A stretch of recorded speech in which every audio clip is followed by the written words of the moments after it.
Canadian grade 6 history students since the 1970s have heard about Leif Erikson, the Viking who made it to Canada, stayed a while, and left. At first, I didn't appreciate the importance of this major rewriting of colonial history. I didn't know much about the details or that my family, including my spouse, has genetic ties to several Norse settlers in Greenland and Iceland. The very settlements that Leif Erikson and his father, Eric the Red, were from. Even more amazing, these various connections span from 925 CE to 1678 CE. That story I first heard in grade 6 suddenly became much more interesting to me. I want to share this story with my family and anyone else who wants to listen, because it is a story that, if fleshed out with details from oral Inuit histories, can offer insight into the personal work that may be a prerequisite for reconciliation.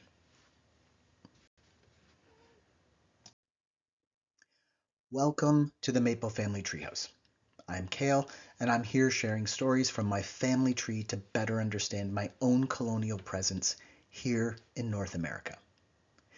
If you've listened to some of my earlier episodes, you might remember that not only am I building my family tree using traditional means, but I'm also comparing the DNA of my family to ancient DNA samples acquired through archaeological research. It is through this comparison that I know my family members are related to at least 14 settlers from Iceland and Greenland. Before I jump into today's story, I want to give a shout out to the Million Mito project that was launched by Roberta Estes in 2020. It is through the published work of this research that I was able to access some interesting details about two of the burials relevant to my family. I have provided links to the two articles that explain the Iceland burials in detail, so check those out. One burial the group analyzed was a traditional boat burial.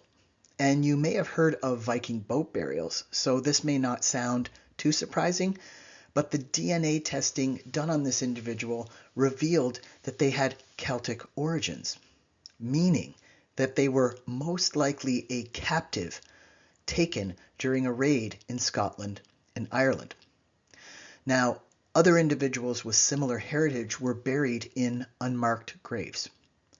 The grave itself is an indicator of the status in the community that this person had. This is a surprising find, provides a rare glimpse into this ancient community, cautioning us against stereotyping or simplifying the social relationships and structures that made the burial possible.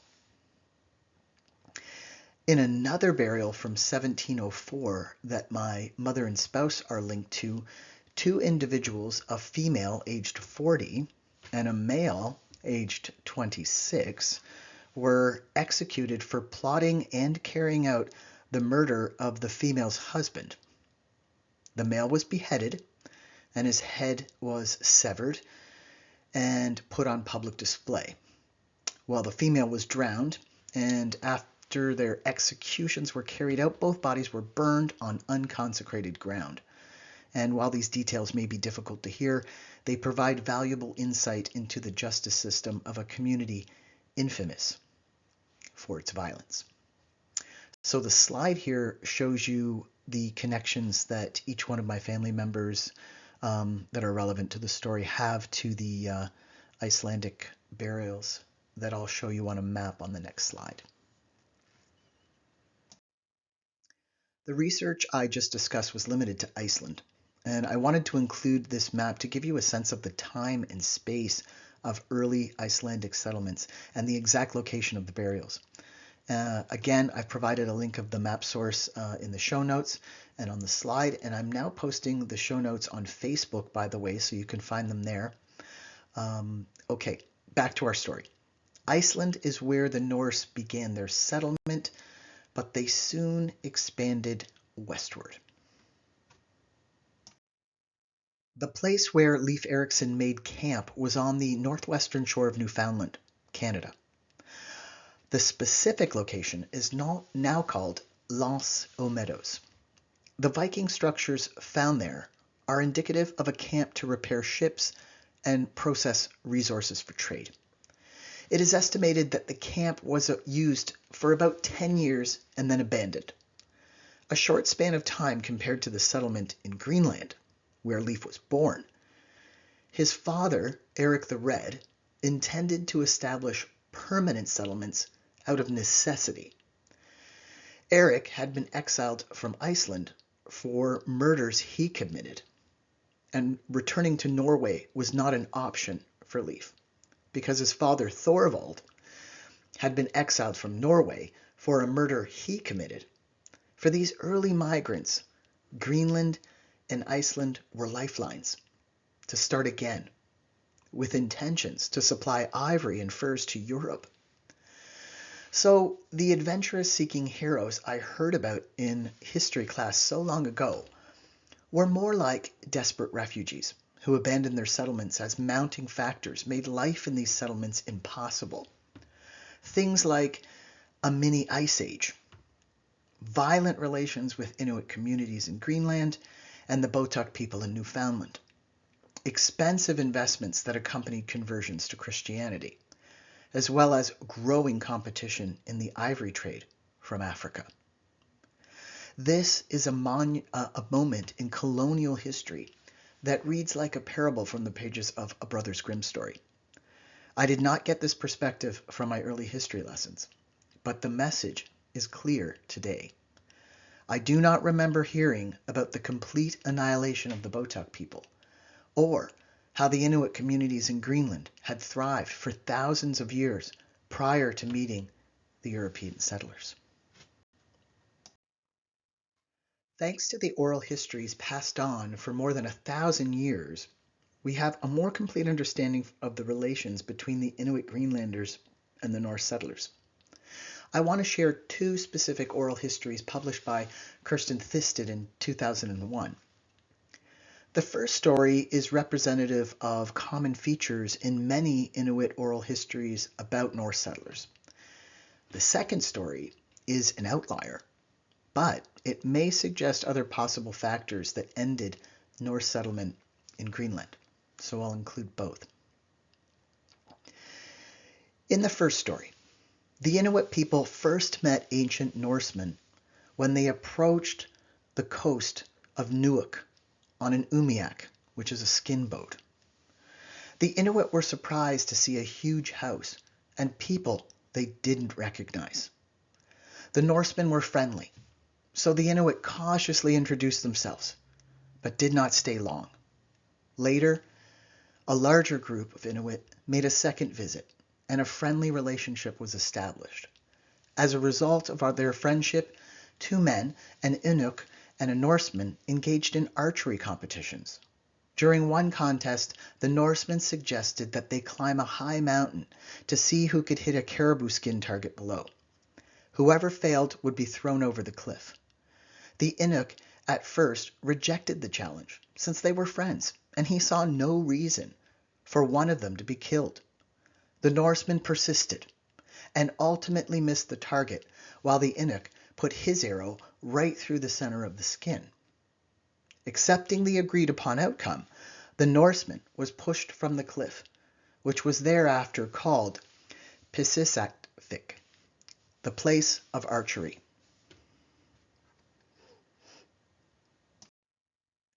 When the Inuit and the Norsemen had begun to live side by side and understood one another's language, an Inuit girl, Navarnak, went to live in the household of the Norsemen as a kifk, a servant. Navarnak was an evil liar who pitted the Norsemen and the Inuit against each other, telling each one that the other was planning an attack. The Norsemen believed her and attacked the Inuit at their summer camp. When they arrived, all the men were hunting caribou. They were away, but nonetheless killed everyone in sight. Two women fled, but one fell behind because she was carrying her baby in her amat, an extended hood of her pelt. Her previous children did not survive early childhood, so she was determined to keep this child alive. The woman, Amarnak, she who was carrying a baby in her amet for the first time, ran for her life. When she finally collapsed from exhaustion, both she and the child were killed. Amarnak was beheaded, and when the Inuit men returned, the surviving woman related what happened. Amarnak's husband, beside himself with grief and anger, traveled to the various settlements to find a skilled magician. Upon finding one, he took him to his village, and they hatched a plan. They built a large umiak to carry many men. When finished, the boat was covered with white skins, joined to others of a slightly darker hue, so that at a distance it looked like a piece of dirty floating ice. The boat was fitted so that those on board could let it break into pieces, like a small calving iceberg. The various pieces, with the men still concealed, would each drift ashore. The boat builder rehearsed the procedure with the other men that would join him, and they set out to seek revenge. The Norsemen had, however, fled their settlements and had gathered in Amaralik, a fjord just south of Nuuk. And as they approached, the Inuit saw how vigilantly the Norsemen kept guard. When one went inside, another immediately took his place. The boat, though, kept drifting up the fjord until one of the guards began peering in the direction of the boat. Shading his eyes with his hand, he finally shouted, "Here comes the Greenlanders." The Norsemen raced out, but one of them was heard to say, "It was not a boat, it's just an ice floe." And at that moment, Amarnak's husband ordered his men to let the boats calve, and the Norsemen concluded that there was no danger. The magician then sang a magic song to prevent the Norsemen from leaving their house. The Inuit approached, and through the window the Inuit saw the Norsemen laughing and playing with Amarnak's head, which was being spun on a stick like a wheel of fortune. Upon seeing his wife's head used as a toy, Amarnak's husband became even angrier. They barricaded the doorway of the house with brushwood and set it on fire. The Norsemen tried to escape from the house, and those who were not killed by fire and smoke were killed by arrows. Suddenly, the Inuit saw a Norseman coming toward the house from the west. It was one of their leaders, the great Olav, who was the only one of the Norsemen who still hunted every day. The others stayed home out of fear of Inuit retaliation. Olav was dragging a huge fjord seal, but upon realizing that the house was on fire, he raced toward the house so rapidly that the heavy animal on the tow line bounced behind him on the ground. Nevertheless, the Greenlanders launched so many arrows at him that he died with arrows bristling out every part of his body. At last the supreme chief of the Norsemen, Ungartok, jumped from a window, hugging his little son. But Amarnak's husband was in hot pursuit, and as he got closer, Ungartok kissed his son several times and threw him into the big lake to prevent the Inuit from inflicting pain on him and to make better time. The Inuit believed that they had killed all the Norsemen except for Ungartok, but another man, not one of the chiefs, fled aboard their ship, uttering the words about how pretty the Amarlik fjord was. Just then an east wind picked up and the ship disappeared. And from that day on, there were no longer any Norse settlers in Greenland. Now, Thisted explained that there are many variations to the story, and they vary greatly. But the basic bones of the story are the same. What begins as friendly cohabitation includes a competition that ends in the death of a Norseman, tensions brew, and the Norse settlers kill the Inuit, who are in turn avenged in a strategic way that eliminate the settlers from Greenland. And what I find interesting about this inclusion of two opposing characters with children to protect is this. In one instance, the Norse heartlessly kill Amarnak and her infant in tow. And in the later in the story, Ungartok flees with his son, who can be seen as protecting his own son from a massacre by throwing him into freezing water.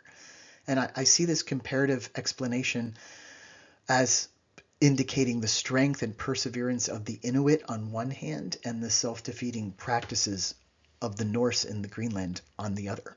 And the same sentiment is present in the archery contest. So, I find that comparison of the two characters with children really telling. I also want to mention a second story published by Thisted, and it's strikingly different. It is about the disappearance of the Norse people from the southern settlement in Greenland.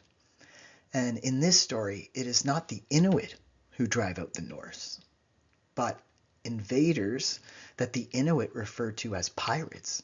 And in this story, the pirates attacked the Norse settlement repeatedly for several years. And during these raids, the Inuit Greenlanders fled for safety too. But on one occasion, they had the opportunity to take some Norse women and children with them. And when they returned, the entire Norse settlement had been burnt to the ground. And the women and children remained with the Greenlanders, who took excellent care of them. But there was never again a Norse settlement on Greenland after that. So that is the two stories that are present in Inuit oral traditions.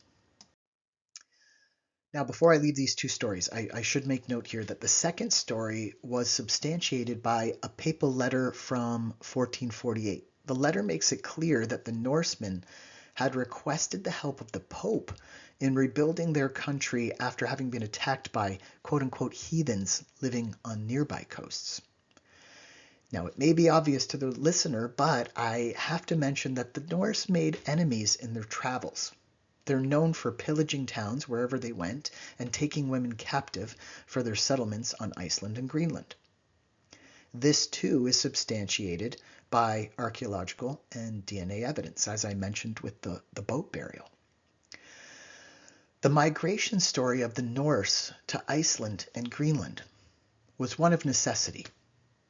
There were many factors that contributed to their demise in trying to resettle in a land that demanded a new way of life. The crucial thing that would certainly have made the difference was a better relationship with the Inuit, who had the knowledge and the skills to thrive in one of the harshest environments on Earth. They had been doing so for thousands of years. The refusal of the Norse settlers to openly embrace new ways of being, to adapt to a new landscape where they sought refuge, was the deciding factor. Both stories, even though they're very drastically different, tell the same tale. Our way of life, in all its daily minutiae, must make as few enemies as possible, while caring for your family and friends in a way that ensures a thriving future. Our actions today will live on in the stories our children tell. Do we want the stories that they tell to feature a cautionary tale of what not to do, or stories of wisdom that help the next generation thrive from your successes? Not just for the sake of keeping traditions alive, unchanged in a desperate attempt to revive some romanticized version of the past, or to keep our sense of identity intact. When we flee to unfamiliar places, with cultures and ways different from our own, when the environment changes, it is a challenge to our sense of who we are and what we know. It takes courage to adapt, to learn a new way. Resistance to satisfy our ego or impose our sense of power and stability on an ever-changing environment is a futile task.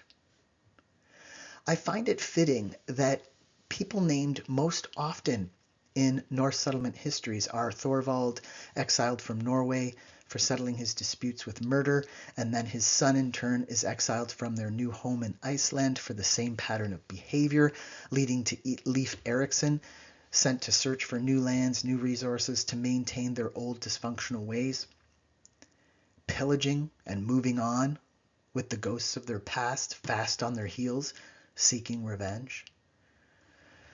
Kirsten Thisted says it the best in her concluding statement in her research. The Norsemen have become a symbol of a far deeper conflict than just that with the other. In written Greenlandic literature where the motive lives on, Norsemen are symbolic of both strangers of and strangers within. I see the presence of Thorvald Eric the Red and Leif Erikson in the Canadian canon of history as evidence of how European settlers valorize that stranger within and feed it continually. In my grade 6 lesson, these men were tragic heroes. In the Inuit stories, the Norse settlers are examples of obstinate strangers dooming their own fate. Knowing only one perspective of Norse migration and settlement is a fragmented history of a fragmented people. A more balanced, well-rounded history acknowledges the stranger of and within. Wounded hearts that sought healing by hanging on to the very past that wounded them. A wound so deep that the opportunities to redefine themselves, generation after generation, could not be seen. Hopefully, in some small way, this story can contribute to an understanding of a well-rounded history that helps us heal our wounds and feel whole. Then, maybe, just maybe, when we get to that place within ourselves, we can extend our friendship to each other again with a new outcome this time.